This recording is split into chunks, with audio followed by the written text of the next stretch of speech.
La Sociedad de Mejoras Públicas de Medellín y la Fundación Universitaria Bellas Artes presentan Voces de Color y Música, un programa radial para hablar del arte y sus creadores.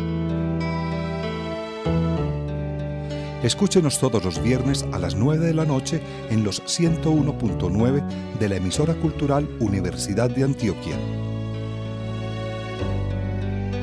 Y los domingos a las 9:30 de la mañana en el Sistema de Radio Educativa.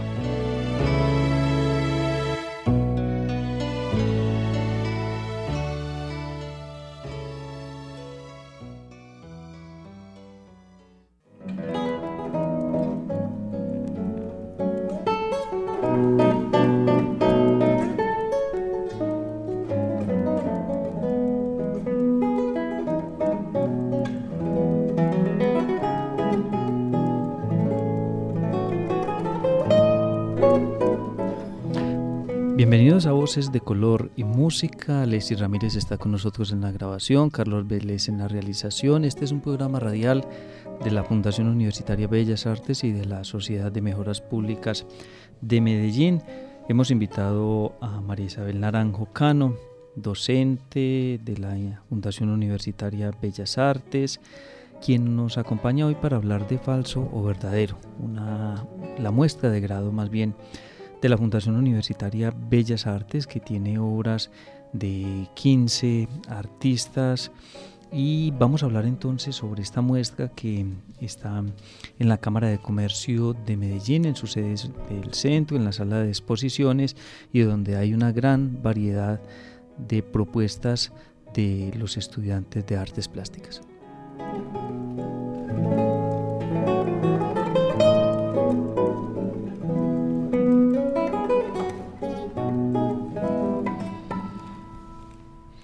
Muchas gracias, María Isabel Naranjo Cano, por estar con nosotros en Voces de Color y Música. Muchas gracias a ti, Carlos, por la invitación. Dice falso o verdadero, y en un texto que escribe María Isabel Naranjo, comenta, o más bien escribe María Isabel: distopías, simulacros, paradojas, ironías, críticas o evidencias de los fenómenos que pasan. Un juego entre ilusión, realidad, virtualidad, presente, pasado y futuro. Esta muestra de grado plantea la posibilidad de crear ficciones o revisar hechos reales, sociales o culturales desde el lenguaje del arte, e invita a los visitantes a decidir lo que toman por falso o por verdadero según su lectura personal de las obras. Hace poco grabábamos con María Isabel Naranjo otro programa radial en el que hablábamos de, era como dar cuenta del arte contemporáneo, de cómo hoy los jóvenes están encontrando a partir de su proceso de investigación, encontrando la forma de expresar no solo sus sentimientos, sino también sus vivencias y lo que hay alrededor de ellos, desde lo social, desde lo político, desde lo económico. ¿Cómo entonces entender este falso o verdadero, María Isabel Cano?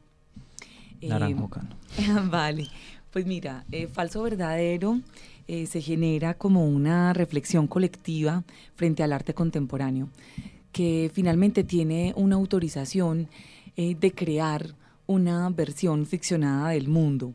Los estudiantes en sus individualidades creativas podría decirse que están apuntando como a generar ideas verosímiles, más bien, sobre un objeto en cuestión o sobre una problemática, ¿sí? Y estas obras van respondiendo como uno a unos aparatos simbólicos que muchas veces caen dentro de lo real o dentro de lo ficcionario.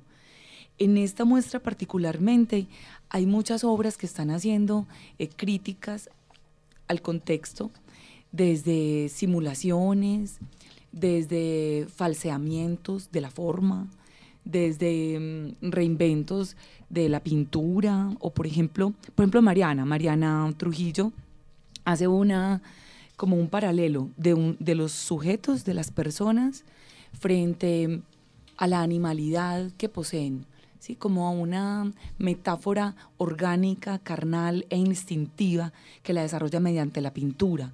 Entonces plantea al mismo tiempo un animal y una persona, uno decide qué ve, si ve el mono o ve el hombre, porque los dos están ahí en la pintura, o si ve el oso o ve la mujer, o ve el zorro o la ve a ella misma.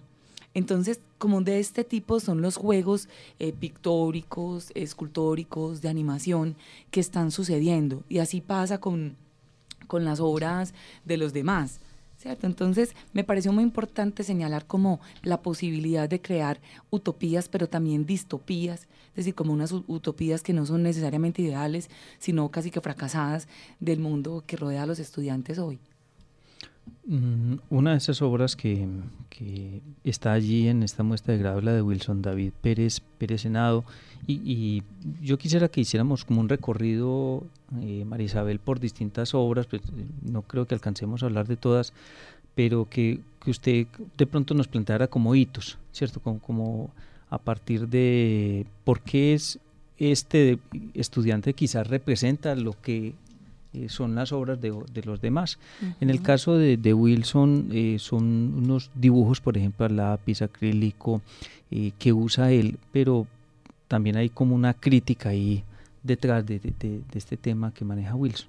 Sí, Wilson Pérez es un gran dibujante y lo que hace es crear como una gramática del desencuentro, le llamo yo, porque pone en relación el ethos o la ética snobista, como burócrata de la sociedad, como estandarizada, frente a un ethos o a una ética grunge, ¿cierto? Que es más desde la desobediencia y la indisciplina. A partir del dibujo, él genera la narrativa snobista. Entonces, un dibujo juicioso que puede describir visualmente la corbata, el uso del traje, los gestos del personaje que él mismo califica como snob, pero luego llega con una gestualidad un poco más pictórica desde el grunge. Entonces, lo ensucia, lo rasga, lo rompe y le crea metáforas absurdas, como jugar como si fuera un malabarista con una alcancía de marrano, o cómo es reflejado en un espejo que planteas un payaso. Entonces, finalmente está generando como esas dos realidades, el snob y el grunge conviviendo en una misma escena bidimensional, ¿cierto? Que se debate como entre la pintura, el arte povera, porque hace estos dibujos sobre unos papeles rasgados, manchados, sucios, en una serie que se compone de una manera muy orgánica. Entonces no vemos el dibujo puro ni la pintura pura. Y eso me parece que es uno de los hitos de las producciones del arte contemporáneo ahora, ¿cierto? Que no se instalan de manera cerrada en una de las técnicas y que generalmente están proporcionando como una visión muy crítica del mundo, como lo que hace Wilson Pérez en su obra. Ese término que ha usado María Isabel varias veces, grunge, ¿cómo podemos explicarlo?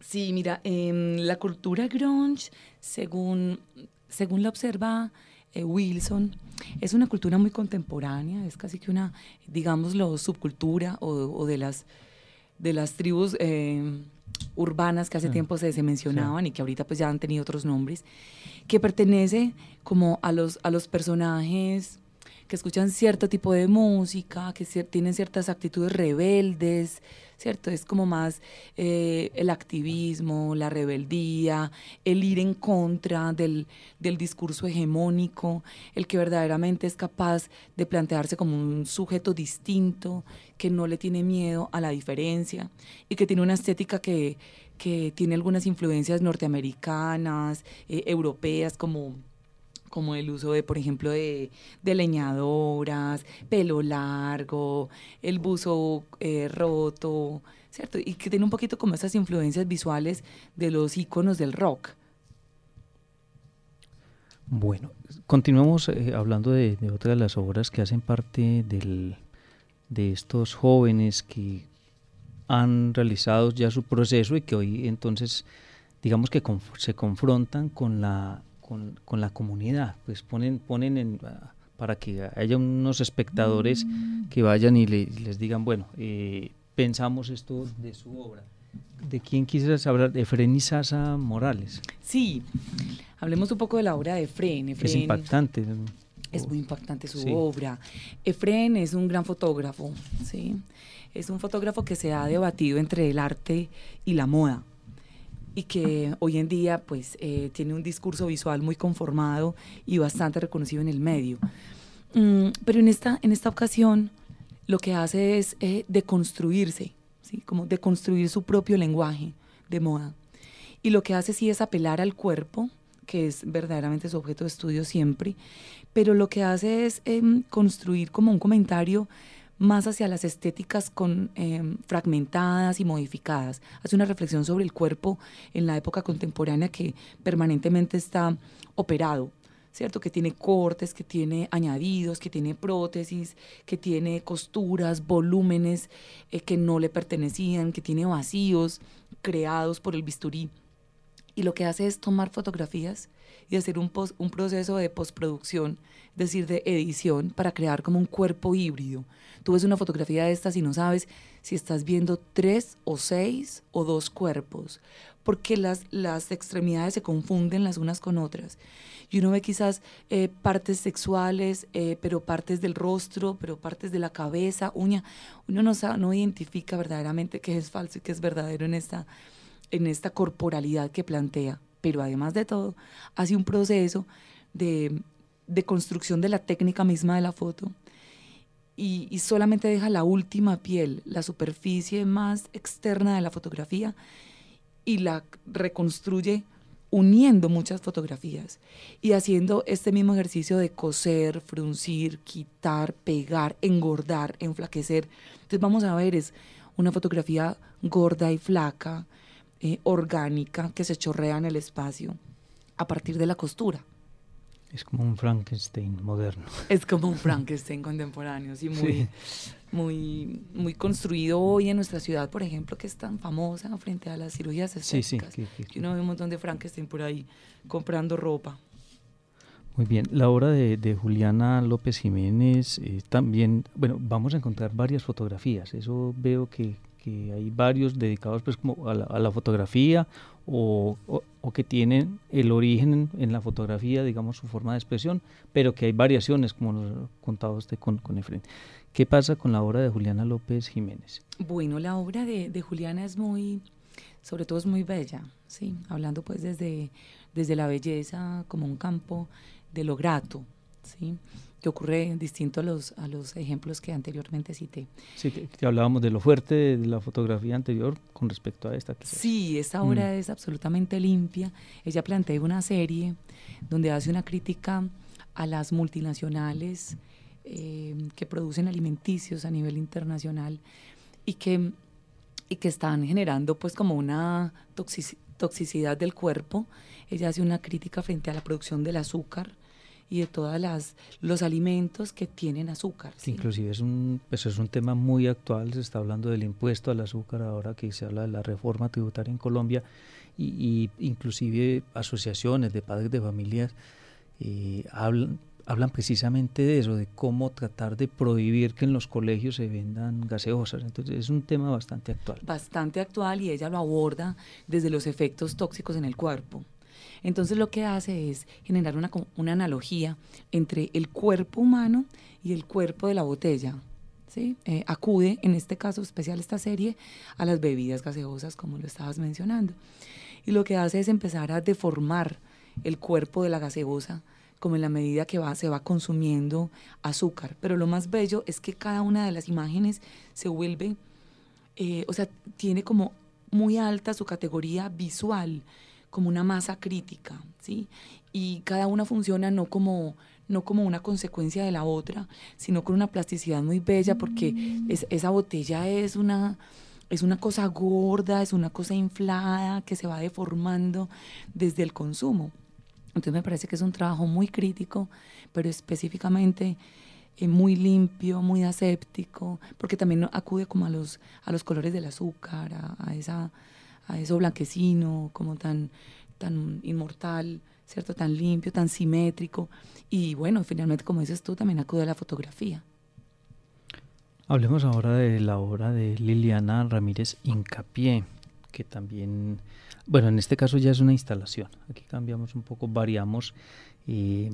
de forma de presentación de la obra de Liliana López. Aquí el tema de Disney también, que es muy de moda, lo trae ella a la sala de exposiciones. Pues mira, Liliana lo que hace es tomar un caso de estudio para hablar de los simulacros y las hiperrealidades que se construyen colectivamente hoy en día. Y toma como caso Disney, un ejemplo que también ha citado Baudrillard, uno de sus autores referentes, para hablar de esa hiperrealidad en la que vivimos, ¿cierto? Entonces lo que ella hace es, listo, coge ese simulacro que hace Disney frente a la creación de una realidad a todo nivel, es decir, Disney ha creado la imagen, el cine, los objetos, las vestiduras, los dummies, los personajes, los lapiceros, o sea, y ha creado una estrategia comercial brutal. Sí, un merchandising detrás de eso, Un impresionante. merchandising tenaz, y lo que hace Liliana es generar un simulacro desilusionado de ello. Entonces crea una nueva versión grotesca, en donde este personaje, que de alguna manera hace una crítica de frente a Mickey Mouse, lo vamos a ver nauseabundo, y lo vamos a ver desyervando, lo vamos a ver haciendo las acciones que hace la clase obrera, que no las hace la clase alta, que es la que realmente consume Disney. Y ella lo va a hacer a través del lenguaje de la animación, y también va a llevar unos objetos que son un montón de souvenirs críticos y que incluso en la exposición tienen acceso a comprarlo el espectador. Vamos a poder comprar cupcakes de este nuevo personaje, camisetas, mugs mágicos, en fin. Hay una obra también que es crítica, la de Jorge Mario González Hincapié, un video performance.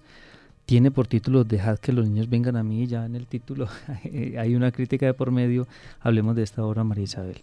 Bueno, Jorge es un artista muy, muy comprometido, muy juicioso y muy estratega, diría yo, porque él tiene en sus manos un tema bastante polémico a nivel mundial, ¿cierto? Que tiene que ver con las instituciones religiosas y las problemáticas de sexualidad, ¿sí?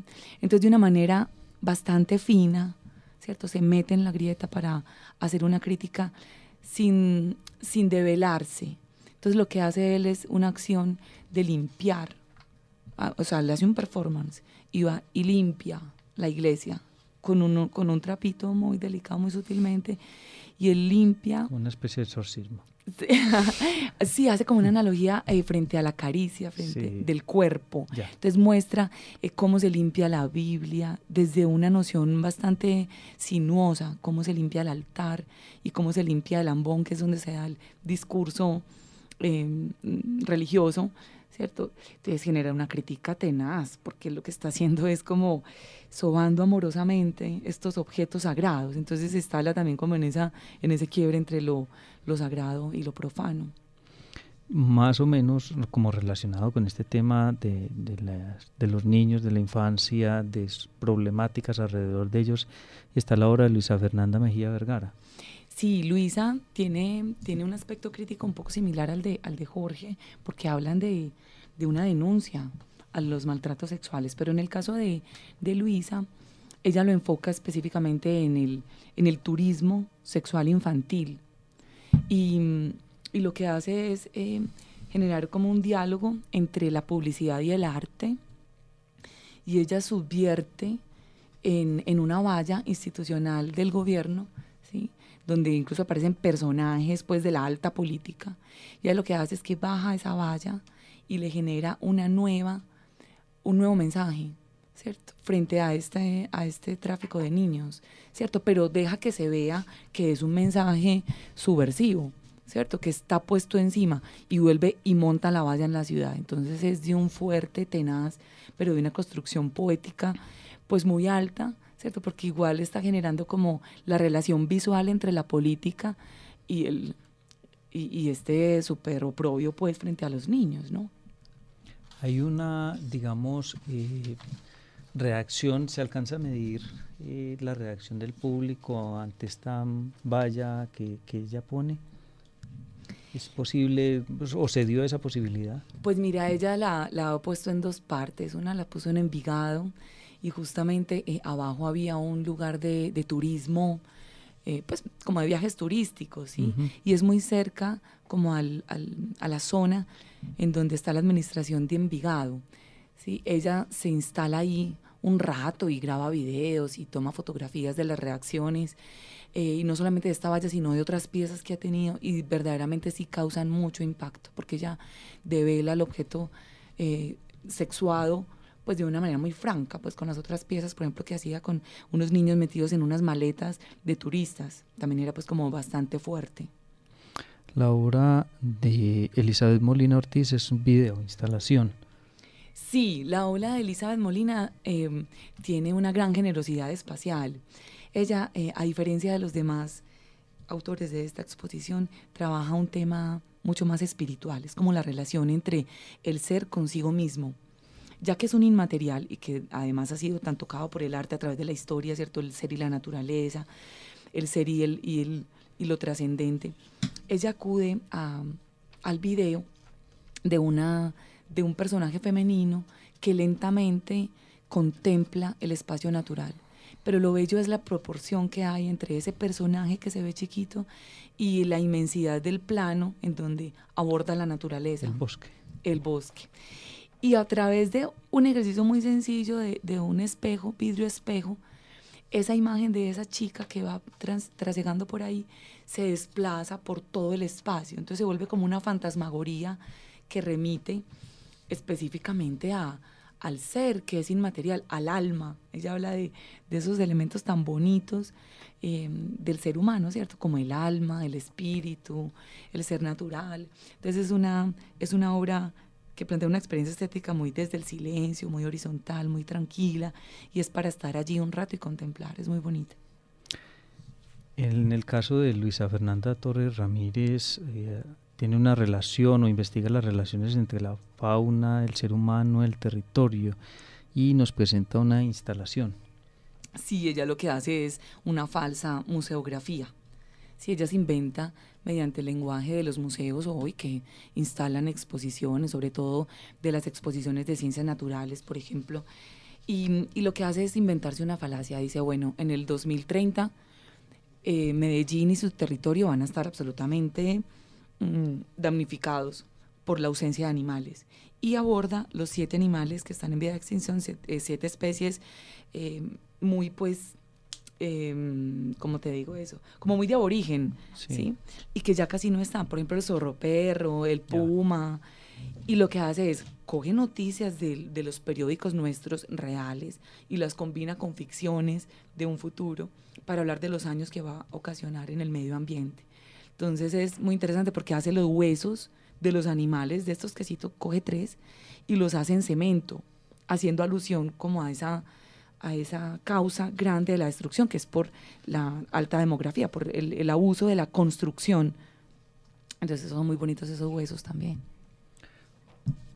Bueno, de la obra de Efraín, bueno, ahí veo, María Isabel, que hay una gran diversidad. Yo en el programa pasado le preguntaba a usted por cómo el estudiante empieza como a ir encontrando su camino y a buscar la forma de expresión. Aquí ya hemos hablado de fotografía, hemos hablado de dibujo, hemos hablado de instalación, de video. Bueno, la apuesta que nos hablaba usted de la valla, por ejemplo, eso inclusive ya se sale de la sala de exposiciones, lo que vamos a ver en la sala son ya como el registro de lo registro de lo que ya se hizo.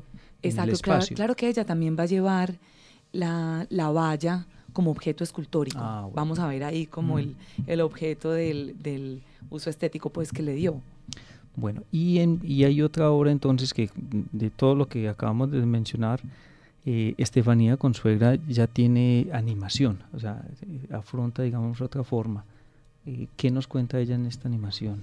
Bueno, la animación de Estefanía Consuegra es muy franca, tiene como una honestidad desprovista como de retóricas o de invenciones. Lo que ella hace es observar las multitudes en el espacio urbano, ¿cierto? Cómo el espacio urbano se carga y se descarga de personas y de velocidades y de multitudes y de tumultos permanentemente. Y genera unos dibujos que precisamente hacen alusión como unos nuevos paisajes creados por la acumulación de personas, ¿sí?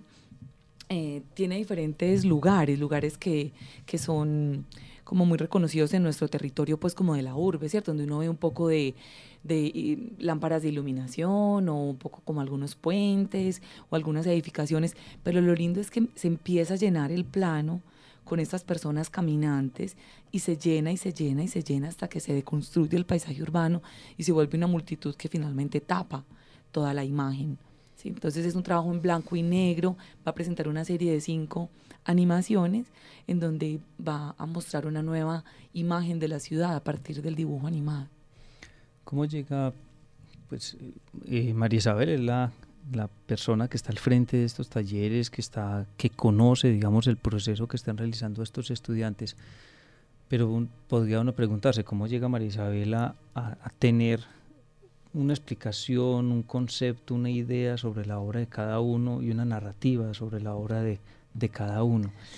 Y bueno, además de esa pregunta, la siguiente es, además, si cada estudiante tiene entonces una narrativa de esa obra que él está haciendo.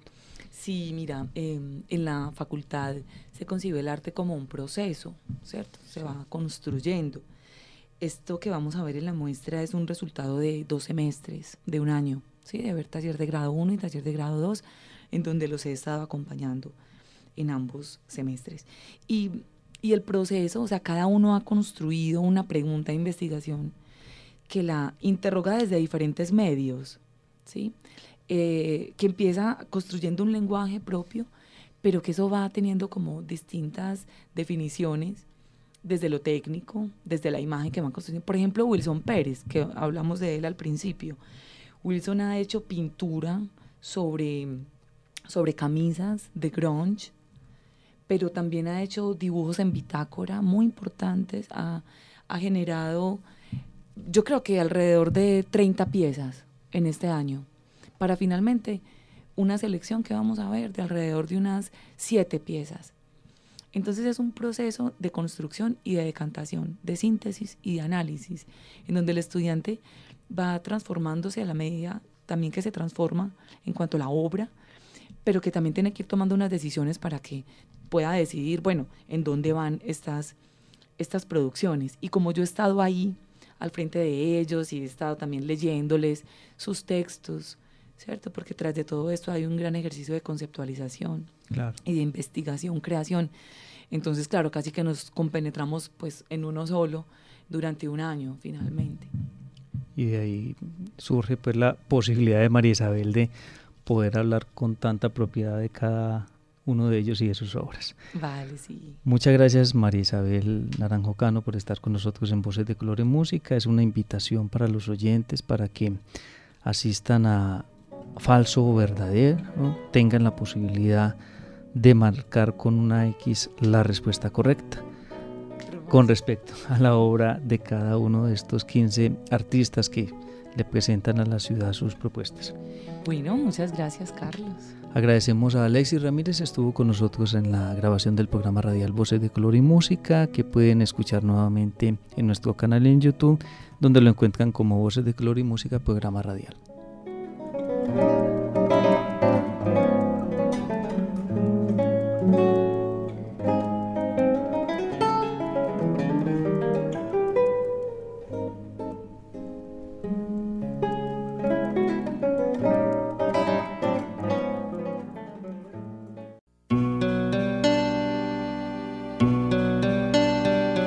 La Sociedad de Mejoras Públicas de Medellín y la Fundación Universitaria Bellas Artes presentaron Voces de Color y Música,